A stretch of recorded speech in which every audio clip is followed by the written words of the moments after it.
Wildheath Grange stood a little way back from the road, with a barren stretch of heath behind it, and a few tall fir trees, with straggling wind-tossed heads, for its only shelter. It was a lonely house, on a lonely road, little better than a lane, leading across a desolate waste of sandy fields to the seashore, and it was a house that bore a bad name among the natives of the village of Holcroft, which was the nearest place where humanity might be found.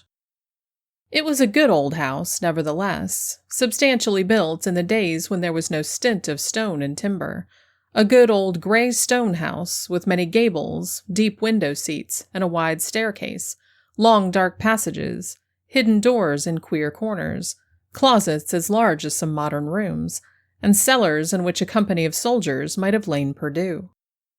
This spacious old mansion was given over to rats and mice, loneliness, echoes, and the occupation of 3 elderly people: Michael Bascom, whose forebears had been landowners of importance in the neighborhood, and his 2 servants, Daniel Skegg and his wife, who had served the owner of that grim old house ever since he left the university, where he had lived 15 years of his life, 5 as a student, and 10 as professor of natural science. At 33, Michael Bascom had seemed a middle-aged man. At 56, he looked and moved and spoke like an old man. During that interval of 23 years, he had lived alone in Wildheath Grange, and the country people told each other that the house had made him what he was. This was a fanciful and superstitious notion on their part, doubtless, yet it would not have been difficult to have traced a certain affinity between the dull grey building and the man who lived in it. Both seemed alike remote from the common cares and interests of humanity. Both had an air of settled melancholy, engendered by perpetual solitude. Both had the same faded complexion, the same look of slow decay. Yet lonely as Michael Bascom's life was at Wildheath Grange, he would not on any account have altered its tenor. He had been glad to exchange the comparative seclusion of college rooms for the unbroken solitude of Wildheath. He was a fanatic in his love of scientific research, and his quiet days were filled to the brim with labors that seldom failed to interest and satisfy him. There were periods of depression, occasional moments of doubt, when the goal towards which he strove seemed unattainable, and his spirit fainted within him. Happily, such times were rare with him. He had a dogged power of continuity, which ought to have carried him to the highest pinnacle of achievement, and which perhaps might ultimately have won for him a grand name and a worldwide renown, but for a catastrophe which burdened the declining years of his harmless life with an unconquerable remorse. One autumn morning, when he had lived just 23 years at Wildheath, and had only lately begun to perceive that his faithful butler and body servant, who was middle-aged when he first employed him, was actually getting old, Mr. Bascom's breakfast meditations over the latest treatise on the atomic theory were interrupted by an abrupt demand from that very Daniel Skegg. The man was accustomed to wait upon his master in the most absolute silence, and his sudden breaking out into speech was almost as startling as if the bust of Socrates above the bookcase had burst into human language. "It's no use," said Daniel. "My missus must have a girl." "A what?" demanded Mr. Bascom, without taking his eyes from the line he had been reading. "A girl. A girl to trot about and wash up, and help the old lady. She's getting weak on her legs, poor soul. We've none of us grown younger in the last 20 years. 20 years, echoed Michael Bascom scornfully. What is 20 years in the formation of a strata? What even in the growth of an oak, the cooling of a volcano? Not much, perhaps, but it's apt to tell upon the bones of a human being. The manganese staining to be seen upon some skulls would certainly indicate, began the scientist dreamily. I wish my bones were only as free from rheumatics as they were 20 years ago, pursued Daniel testily, and then perhaps I should make light of 20 years. Howsoever, the long and the short of it is, my missus must have a girl. She can't go on trotting up and down these everlasting passages and standing in that stone scullery year after year, just as if she was a young woman. She must have a girl to help. Let her have 20 girls, said Mr. Bascom, going back to his book. What's the use of talking like that, sir? 20 girls, indeed. We shall have rare work to get one." "Because the neighborhood is sparsely populated?" interrogated Mr. Bascom, still reading. "No, sir, because this house is known to be haunted." Michael Bascom laid down his book and turned a look of grave reproach upon his servant.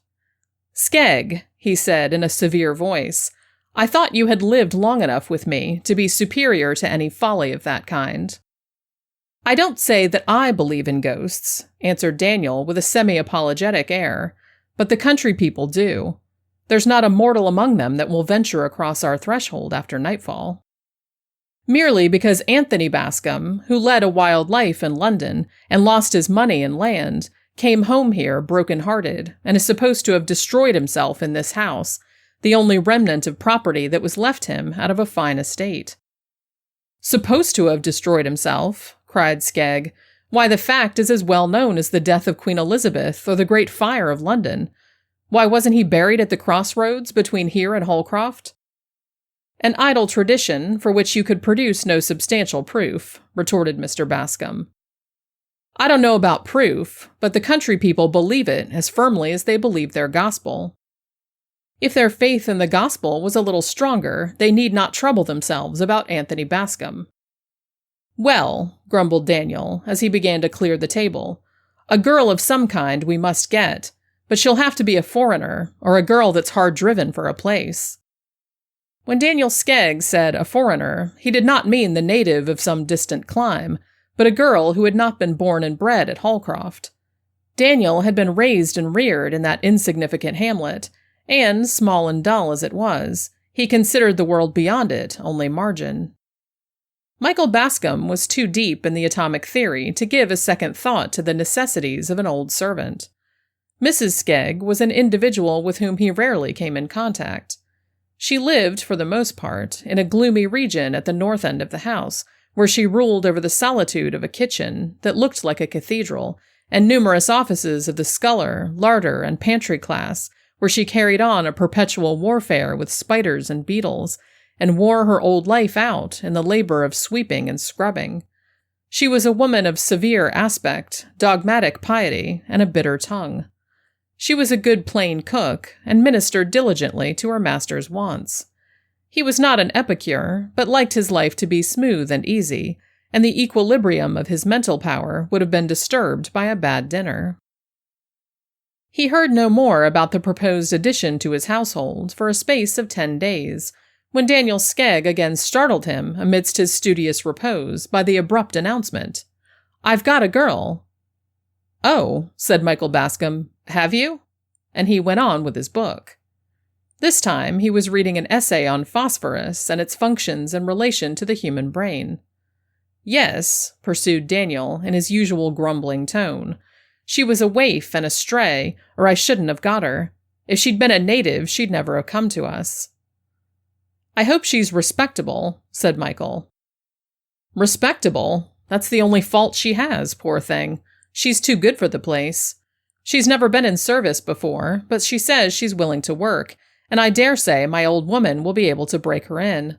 Her father was a small tradesman at Yarmouth. He died a month ago, and left this poor thing homeless.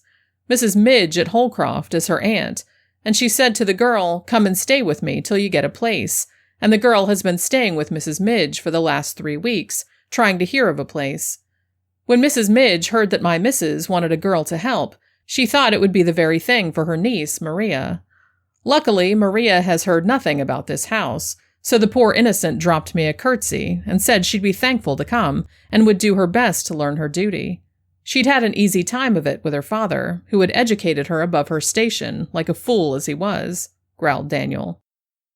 "By your own account, I'm afraid you've made a bad bargain," said Michael. "You don't want a young lady to clean kettles and pans." "If she was a young duchess, my old woman would make her work," retorted Skegg decisively. "And pray, where are you going to put this girl?" asked Mr. Bascom rather irritably. "I can't have a strange young woman tramping up and down the passages outside my room. You know what a wretched sleeper I am, Skegg. A mouse behind the wainscot is enough to wake me." "I've thought of that," answered the butler, with his look of ineffable wisdom. "I'm not going to put her on your floor. She's going to sleep in the attics." "Which room?" The big one, at the north end of the house. That's the only ceiling that doesn't let water. She might as well sleep in a shower bath as in any of the other attics." "The room at the north end," repeated Mr. Bascom thoughtfully. "Isn't that—" "Of course it is," snapped Skegg, "but she doesn't know anything about it." Mr. Bascom went back to his books and forgot all about the orphan from Yarmouth, until one morning on entering his study, he was startled by the appearance of a strange girl, in a neat black and white cotton gown, busy dusting the volumes which were stacked in blocks upon his spacious writing table, and doing it with such deft and careful hands that he had no inclination to be angry at this unwonted liberty. Old Mrs. Skegg had religiously refrained from all such dusting, on the plea that she did not wish to interfere with the master's ways. One of the master's ways, therefore, had been to inhale a good deal of dust in the course of his studies. The girl was a slim little thing, with a pale and somewhat old-fashioned face, flaxen hair, braided under a neat muslin cap, a very fair complexion, and light blue eyes. They were the lightest blue eyes Michael Bascom had ever seen, but there was a sweetness and gentleness in their expression which atoned for their insipid color. "I hope you do not object to my dusting your books, sir," she said, dropping a curtsy. She spoke with a quaint precision, which struck Michael Bascom as a pretty thing in its way. "No, I don't object to cleanliness, so long as my books and papers are not disturbed. If you take a volume off my desk, replace it on the spot you took it from. That's all I ask." "I will be very careful, sir." "When did you come here?" "Only this morning, sir." The student seated himself at his desk, and the girl withdrew, drifting out of the room as noiselessly as a flower blown across the threshold. Michael Bascom looked after her curiously. He had seen very little of youthful womanhood in his dry-as-dust career, and he wondered at this girl as at a creature of a species hitherto unknown to him. How fairly and delicately she was fashioned, what a translucent skin, what soft and pleasing accents issued from those rose-tinted lips. A pretty thing, assuredly, this kitchen wench. A pity that in all this busy world there could be no better work found for her than the scouring of pots and pans. Absorbed in considerations about dry bones, Mr. Bascom thought no more of the pale-faced handmaiden. He saw her no more about his rooms. Whatever work she did there was done early in the morning, before the scholars' breakfast. She had been a week in the house, when he met her one day in the hall. He was struck by the change in her appearance.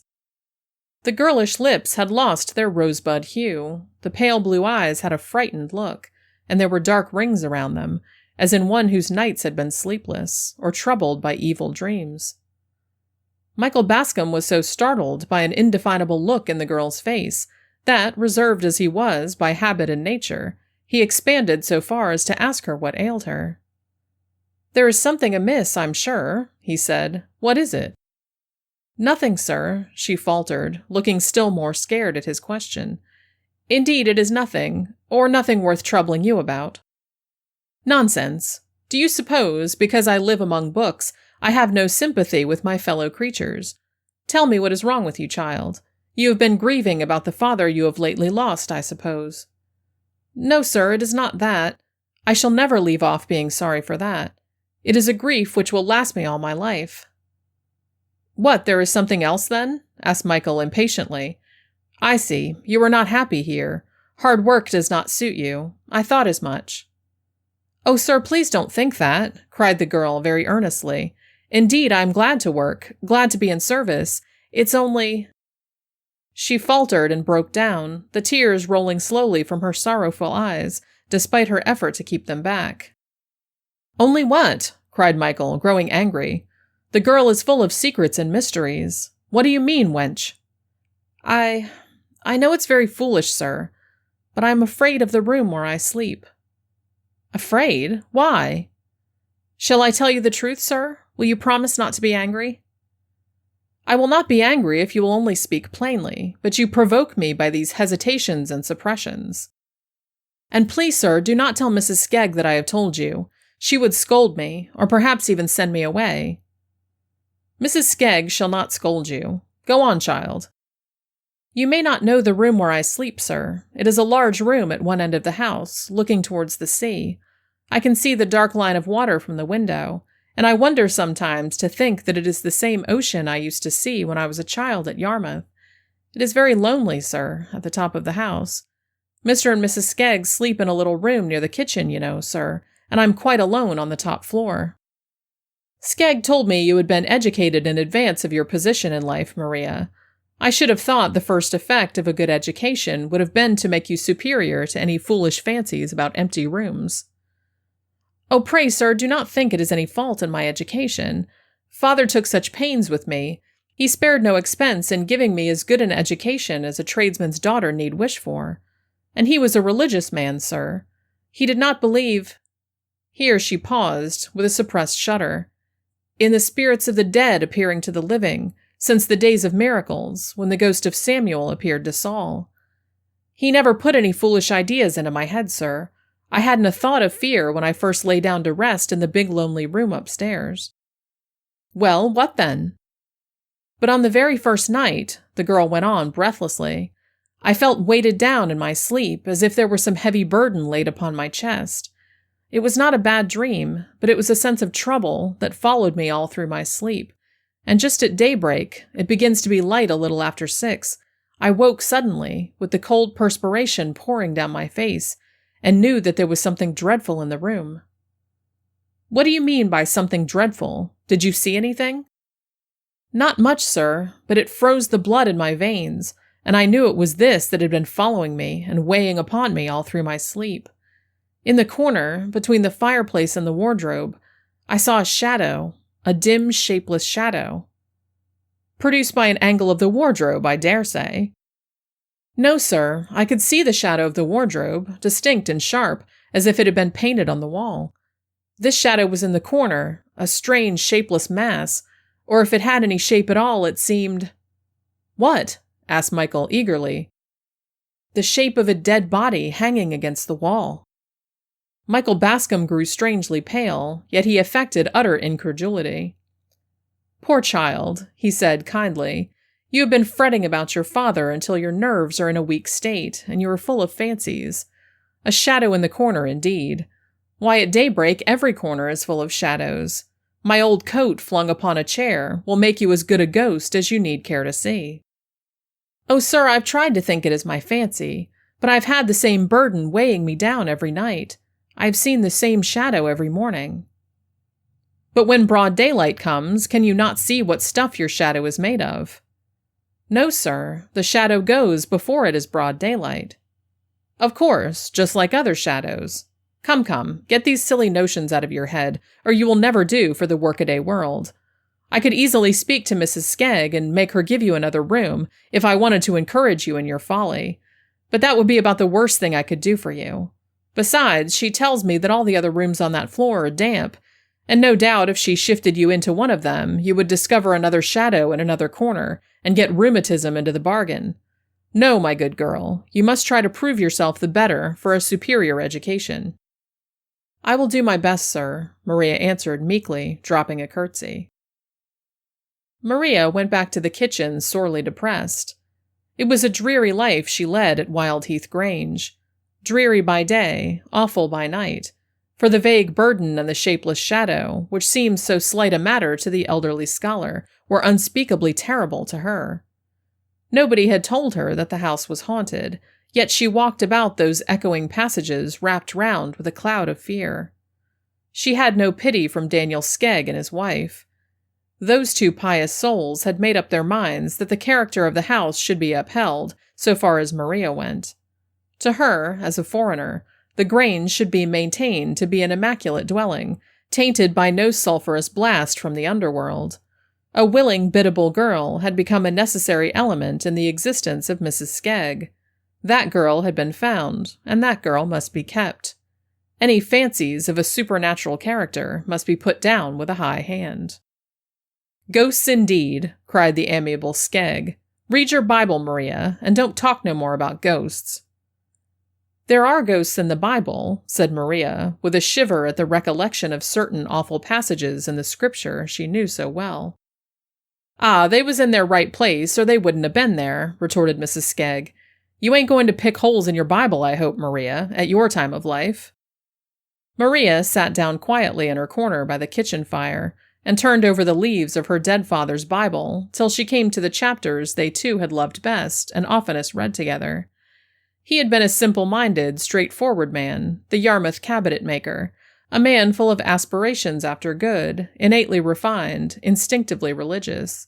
He and his motherless girl had spent their lives alone together, in the neat little home which Maria had so soon learnt to cherish and beautify, and they had loved each other with an almost romantic love. They had had the same tastes, the same ideas. Very little had sufficed to make them happy, but inexorable death parted father and daughter, in one of those sharp, sudden partings which are like the shock of an earthquake, instantaneous ruin, desolation, and despair. Maria's fragile form had bent before the tempest. She had lived through a trouble that might have crushed a stronger nature.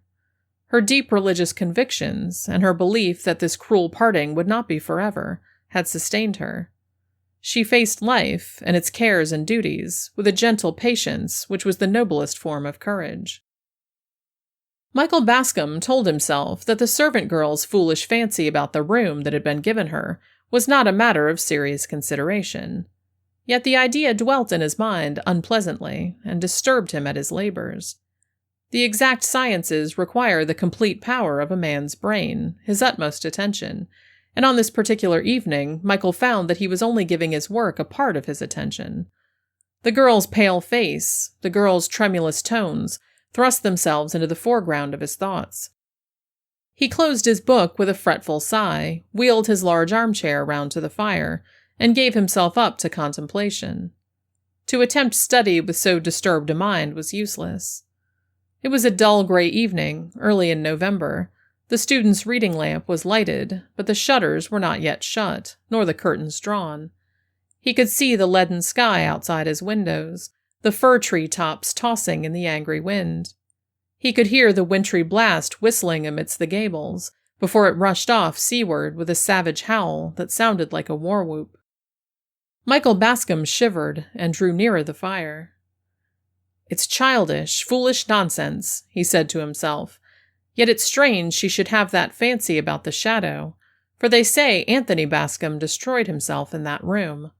I remember hearing it when I was a boy, from an old servant whose mother was housekeeper at the great house in Anthony's time.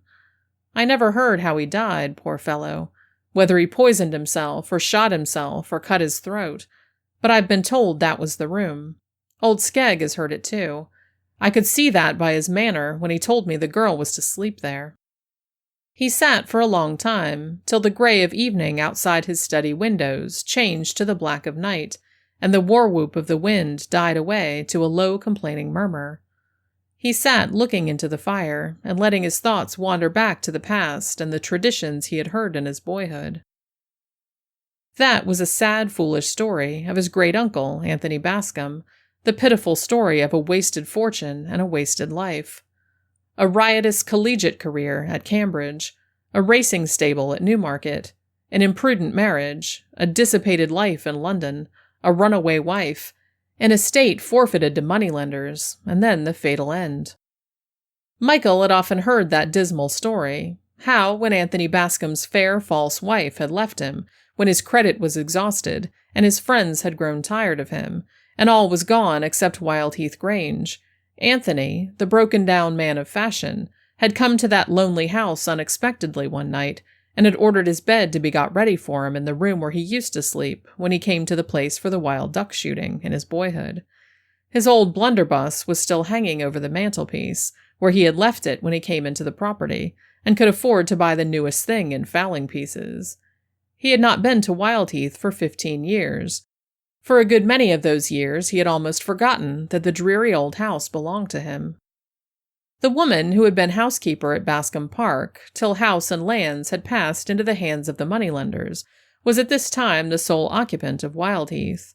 She cooked some supper for her master, and made him as comfortable as she could in the long untenanted dining room, but she was distressed to find, when she cleared the table after he had gone upstairs to bed, that he had eaten hardly anything. Next morning she got his breakfast ready in the same room, which she managed to make brighter and cheerier than it had looked overnight. Brooms, dusting brushes, and a good fire did much to improve the aspect of things. But the morning wore on to noon, and the old housekeeper listened in vain for her master's footfall on the stairs. Noon waned to late afternoon. She had made no attempt to disturb him, thinking that he had worn himself out by a tedious journey on horseback, and that he was sleeping the sleep of exhaustion. But when the brief November day clouded with the first shadows of twilight, the old woman grew seriously alarmed, and went upstairs to her master's door, where she waited in vain for any reply to her repeated calls and knockings. The door was locked on the inside, and the housekeeper was not strong enough to break it open. She rushed downstairs again full of fear, and ran bareheaded out into the lonely road.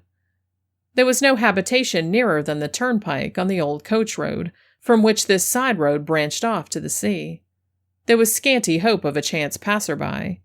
The old woman ran along the road, hardly knowing whither she was going or what she was going to do, but with a vague idea that she must get somebody to help her. Chance favored her. A cart laden with seaweed came lumbering slowly along from the level line of sands yonder where the land melted into water. A heavy, lumbering farm laborer walked beside the cart. "For God's sake, come in and burst open my master's door," she entreated, seizing the man by the arm. "He's lying dead or in a fit, and I can't get to help him." "All right, missus," answered the man, as if such an invitation were a matter of daily occurrence. "Whoa, Dobbin, stand still, horse, and be donged to thee." Dobbin was glad enough to be brought to anchor on the patch of waste grass in front of the Grange garden. His master followed the housekeeper upstairs, and shattered the old-fashioned box lock with one blow of his ponderous fist. The old woman's worst fear was realized. Anthony Bascom was dead.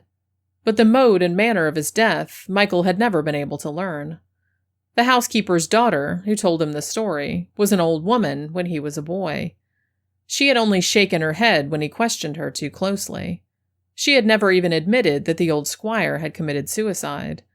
Yet the tradition of his self-destruction was rooted in the minds of the natives of Holcroft, and there was a settled belief that his ghost, at certain times and seasons, haunted Wildheath Grange. Now Michael Bascom was a stern materialist. For him, the universe, with all its inhabitants, was a great machine, governed by inexorable laws. To such a man, the idea of a ghost was simply absurd as the assertion that 2 and 2 make 5, or that a circle can be formed of a straight line. Yet he had a kind of dilettante interest in the idea of a mind which could believe in ghosts. The subject offered an amusing psychological study.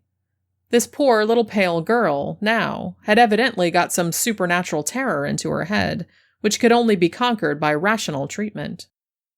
"I know what I ought to do," Michael Bascom said to himself suddenly.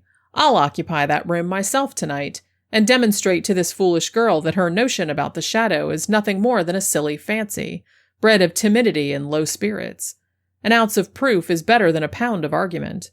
If I can prove to her that I have spent a night in the room and seen no such shadow, she will understand what an idle thing superstition is." Daniel came in presently to shut the shutters. "Tell your wife to make up my bed in the room where Maria has been sleeping, and to put her into one of the rooms on the first floor for tonight, Skegg," said Mr. Bascom. "Sir?" Mr. Bascom repeated his order. "That silly wench has been complaining to you about her room," Skegg exclaimed indignantly. "She doesn't deserve to be well fed and cared for in a comfortable home. She ought to go to the workhouse."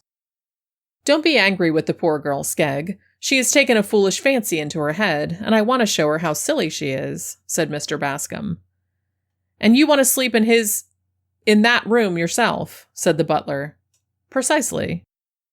"Well," mused Skegg, "if he does walk, which I don't believe, he was your own flesh and blood, and I don't suppose he'll do you any hurt."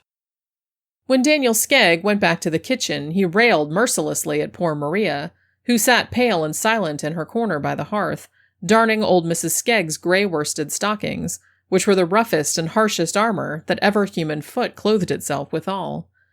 "Was there ever such a whimsical, fine, ladylike miss," demanded Daniel, "to come into a gentleman's house and drive him out of his own bedroom to sleep in an attic with her nonsenses and vagaries?" If this was the result of being educated above one's station, Daniel declared that he was thankful he had never got so far in his schooling as to read words of 2 syllables without spelling. Education might be hanged for him if this was all it led to. "I am very sorry," faltered Maria, weeping silently over her work. "Indeed, Mr. Skegg, I made no complaint. My master questioned me, and I told him the truth. That was all." "All?" exclaimed Mr. Skegg irately. "All indeed. I should think it was enough." Poor Maria held her peace. Her mind, fluttered by Daniel's unkindness, had wandered away from that bleak big kitchen to the lost home of the past, the snug little parlor where she and her father had sat beside the cozy hearth on such a night as this, she with her smart workbox and her plain sewing, he with the newspaper he loved to read, the petted cat purring on the rug, the kettle singing on the bright brass trivet, the tea tray pleasantly suggestive of the most comfortable meal in the day. Oh, those happy nights, that dear companionship. Were they really gone forever, leaving nothing behind them but unkindness and servitude? Michael Bascom retired later than usual that night. He was in the habit of sitting at his books long after every other lamp but his own had been extinguished. The Skeggs had subsided into silence and darkness in their drear ground-floor bedchamber. Tonight his studies were of a peculiarly interesting kind, and belonged to the order of recreative reading rather than of hard work. He was deep in the history of that mysterious people who had their dwelling place in the Swiss lakes, and was much exercised by certain speculations and theories about them. The old 8-day clock on the stairs was striking 2 as Michael slowly ascended, candle in hand, to the hitherto unknown region of the attics. At the top of the staircase he found himself facing a dark, narrow passage which led northwards, a passage that was in itself sufficient to strike terror to a superstitious mind, so black and uncanny did it look. "Poor child," mused Mr. Bascom, thinking of Maria. "This attic floor is rather dreary, and for a young mind prone to fancies." He had opened the door of the north room by this time, and stood looking about him. It was a large room, with a ceiling that sloped on one side, but was fairly lofty upon the other. An old-fashioned room, full of old-fashioned furniture, big, ponderous, clumsy, associated with a day that was gone and people that were dead. A walnut-wood wardrobe stared him in the face, a wardrobe with brass handles, which gleamed out of the darkness like diabolical eyes. There was a tall 4-post bedstead, which had been cut down on one side to accommodate the slope of the ceiling, and which had a misshapen and deformed aspect in consequence. There was an old mahogany bureau that smelt of secrets. There were some heavy old chairs with rush bottoms, moldy with age and much worn. There was a corner washstand with a big basin and a small jug, the odds and ends of past years. Carpet there was none, save a narrow strip beside the bed. "It is a dismal room," mused Michael, with the same touch of pity for Maria's weakness which he had felt on the landing just now.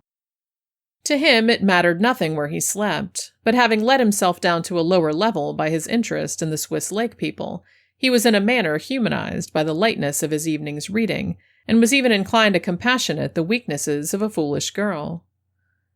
He went to bed, determined to sleep his soundest. The bed was comfortable, well supplied with blankets, rather luxurious than otherwise, and the scholar had that agreeable sense of fatigue which promises profound and restful slumber. He dropped off to sleep quickly, but woke with a start 10 minutes afterwards. What was this consciousness of a burden of care that had awakened him, this sense of all-pervading trouble that weighed upon his spirits and oppressed his heart, this icy horror of some terrible crisis in life through which he must inevitably pass? To him these feelings were as novel as they were painful. His life had flowed on with smooth and sluggish tide, unbroken by so much as a ripple of sorrow.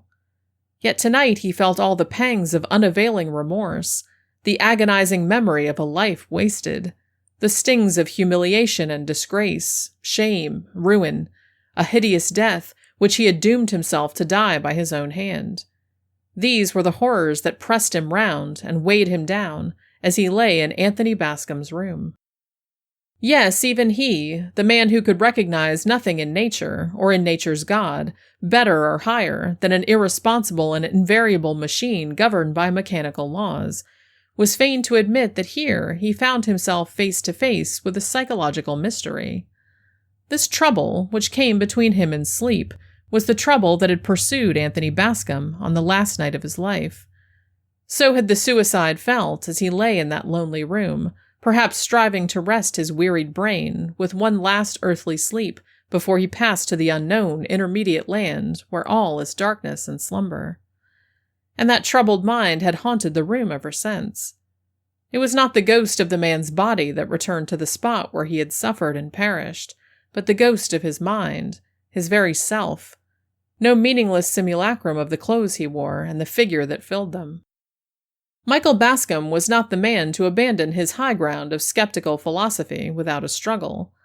He tried his hardest to conquer this oppression that weighed upon mind and sense. Again and again he succeeded in composing himself to sleep, but only to wake again and again to the same torturing thoughts, the same remorse, the same despair. So the night passed in unutterable weariness, for though he told himself that the trouble was not his trouble, that there was no reality in the burden, no reason for the remorse, these vivid fancies were as painful as realities, and took as strong a hold upon him. The first streak of light crept in at the window, dim and cold and gray. Then came twilight, and he looked at the corner between the wardrobe and the door. Yes, there was the shadow. Not the shadow of the wardrobe only, that was clear enough, but a vague and shapeless something which darkened the dull brown wall, so faint, so shadowed, that he could form no conjecture as to its nature or the thing it represented. He determined to watch this shadow till broad daylight, but the weariness of the night had exhausted him, and before the first dimness of dawn had passed away, he had fallen fast asleep, and was tasting the blessed balm of undisturbed slumber. When he woke, the winter sun was shining in at the lattice, and the room had lost its gloomy aspect. It looked old-fashioned, and gray, and brown, and shabby, but the depth of its gloom had fled with the shadows and the darkness of night.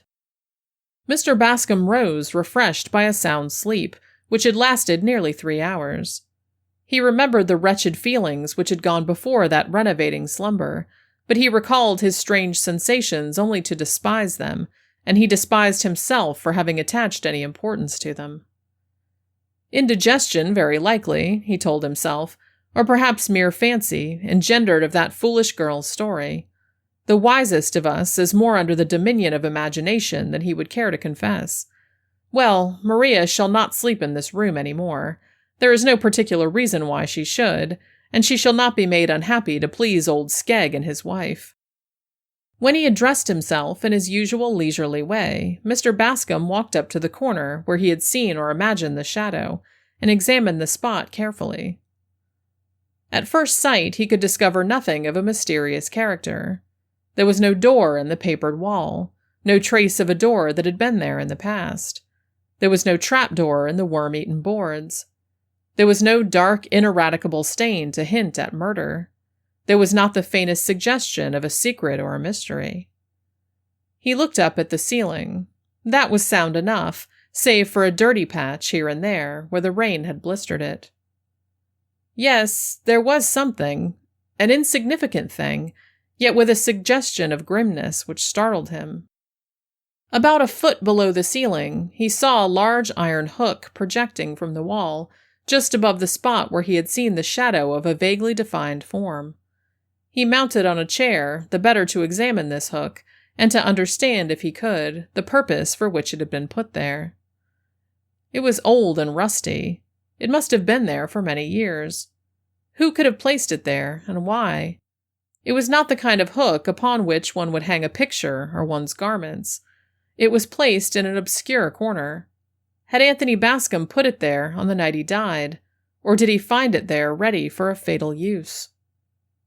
If I were a superstitious man, thought Michael, I should be inclined to believe that Anthony Bascom hung himself from that rusty old hook.